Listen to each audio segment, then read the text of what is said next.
నమస్కారం అండి అందరికి. యాస్ట్రో యశోధర ఛానల్ కి స్వాగతం సుస్వాగతం. మేము మొన్న శనివారం రోజున మేము వర్గల శ్రీ విద్య సరస్వతి దేవాలయానికి వెళ్ళామండి. ఈ దేవాలయము 1989లో ఇక్కడ యామవరం చంద్రశేఖర శర్మ గారి చేత ఇక్కడ శ్రీ విద్యా సరస్వతి దేవి శని గ్రహాలకు పునాది రాయి వేశారండి. ఈ గుడి చాలా బాగుంటుంది. ఈ సరస్వతి దేవి ఆలయంలో ముఖ్యంగా అక్షరాభ్యాసానికి చాలా బాగుంటుంది. చిన్నపిల్లలకి 2.5 సంవత్సరాల నుంచి 5 సంవత్సరాల మధ్యలో మామూలుగా మనం విద్యాభ్యాసం చేపిస్తాం. మొదటిసారిగా పలక బలపం చేత రాబిస్తాం కదా, దీన్ని అక్షరాభ్యాసం అంటాం కదా. సో ఇక్కడ చాలా బాగా జరుగుతాయి అక్షరాభ్యాసాలు.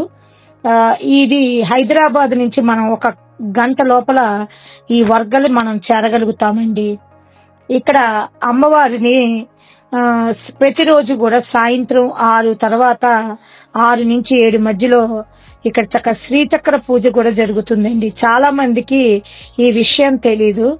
ఎవ్రీడే కూడా సాయంత్రం 6 తర్వాతనే మనకి అక్కడ శ్రీచక్ర అంటే 6 కల్లా మనం చేరుకోవాలి అక్కడికి. అప్పుడే చక్కగా మనం శ్రీచక్ర పూజ చూడగలుగుతాం.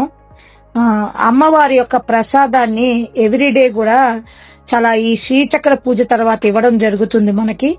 ఇది చాలా మందికి ఇది తెలియని విషయం, గ్రహించాలి.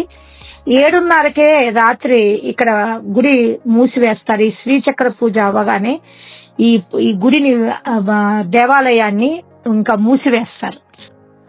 కాబట్టి ప్రతి ఒక్కరు కూడా తొందరగా ఇక్కడికి వెళ్తే మనం చక్కగా 6 కల్లా అక్కడ ఉండేటట్టుగా, అంటే మనం ఇక్కడ 4ంటికి బయలుదేరితే 5ంటికల్లా వెళ్తాం. పక్కనే గణపతి దేవాలయం, శివాలయము, సుబ్రహ్మణ్యేశ్వర స్వామి దేవాలయం, అలాగే వెంకటేశ్వరి శ్రీదేవి భూదేవి సమేతంగా ఇక్కడ వెంకటేశ్వర స్వామి కూడా ఉండడం జరిగింది. కాబట్టి మనం అందరం కూడా ఈ సద్వినియోగం చేసుకోవాలి. ఈ దేవాలయంలో మూలా నక్షత్రం రోజున చాలా బాగా ఇక్కడ అక్షరాభ్యాసానికి గాని, అమ్మవారికి అభిషేకాలు గాని, ఈ పూజలకి చాలా బాగుంటుంది. సరస్వతి అంటే ఏంటండి? మనకి జ్ఞానం. ఆ అమ్మవారి యొక్క కృపా కటాక్షాలు మన అందరి మీద ఉండాలని కోరుకుంటూ థ్యాంక్ యూ.